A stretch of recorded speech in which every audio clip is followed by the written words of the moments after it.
Eric Bakker, the naturopath. Let's talk about dry mouth. Interesting. We went from the anus and now we're talking about the mouth. So, what do you do if you've got a dry mouth? Many people have got a dry mouth. It's a particular symptom of a condition called Sjogren's disease, also an autoimmune disease, but many people can be affected. So questions I ask the patient with a dry mouth is, I tend to look at their nervous system, what their thyroid function is like, how they act or react to situations, how nervy are they, what's their sleep like, what's their emotional mental state like. The person who is in fight or flight has a dry mouth. Okay, a person in the rest or digest has the opposite. They tend to have more production of digestive enzymes, more saliva production. People under stress don't. So yeah, be careful. Stress can really affect the gut in many different ways. So asking questions is an important thing of people.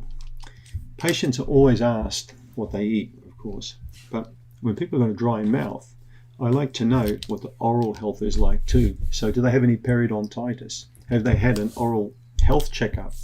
You know, what's the count like in their mouth for bacteria? Any gum disease, you know, any things like that. So the mouth and the anus are two places in the body that are full of bacteria. So we need to know that we haven't got a bacterial issue going on in the mouth, you know, bad breath and things like that. So that needs to be sorted. So it pays to get that done. Hydration is the number one thing we think about with dryness. Is the person drinking actually any water at all? Are they having sips of water regularly through the day? Some people recommend chewing sugar-free gum for saliva production, and that's not a bad idea. You can actually get some really nice, like natural gums these days. So I tried some in the States a few years ago, and some of the stuff like the actual natural chewing gum is amazing. But I'm not a big fan of chewing without swallowing. So I don't think it's a great idea, in my opinion, to chew gum. I do like it sometimes, but I don't really do it. It's just, I don't like it. I don't think it's really a natural thing to do. But what about chewing on something else like a nut or a seed? Chewing on a small, say, Brazil nut or something like that, for example. What about putting some fresh herbs in your diet like ginger, horseradish, garlic, spices and herbs? These things can often help increase the saliva production in the mouth. So wasabi and horseradish are two really good things to have orally. I think they're fantastic foods. I grow a lot of horseradish. It's quite sharp and bitey, but man, it really does help with saliva production. And ginger can do the same. Ginger tea.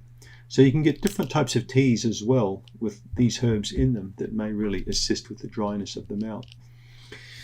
So if you were to chew things, chewing different things can help saliva production, but remember, it can also give the gut the wrong signal if no food is coming down with all that excessive chewing. But however, chewing and swallowing bits of water can help as well. If your mouth is chronically dry, my next question would be, do you have any inflammation in the body, any pain, any joints hurting? Have you had a blood test for any autoantibodies? Is there any autoimmune disease going on with you? Anything wrong with the immune system? Can we do a stool test? If the person says automatically, I've got sleep apnea, or I've got blood pressure, or I've got XYZ, chronic disease, then I would request a stool test of that patient to see if we can get maybe the microbiome more in balance, because it could be a gut issue. Probiotics and enzymes also help some people. So you could look at the product, for example, CanXida Restore capsule. That could also help someone with a dry mouth. As soon as you start to include also fruits like kiwi fruit and pineapple and papaya, fruits that are naturally high in enzymes, that can really help the mouth as well. The key thing with dry mouth is to avoid artificial sugars, but also as much as you can white sugar. So keep away from foods that contain sugar. Keep away from alcohol. Keep away from caffeine. Caffeine is a natural drying action on the body. Also teas and coffees, they can contain tannins and they can dry out the mouth as well. Right? Healthy people have got lots of saliva, in my opinion. But I've seen some unhealthy people with reasonably dry mouths as well. But first protocol, dental hygienist. If it's chronic, maybe blood test and stool test.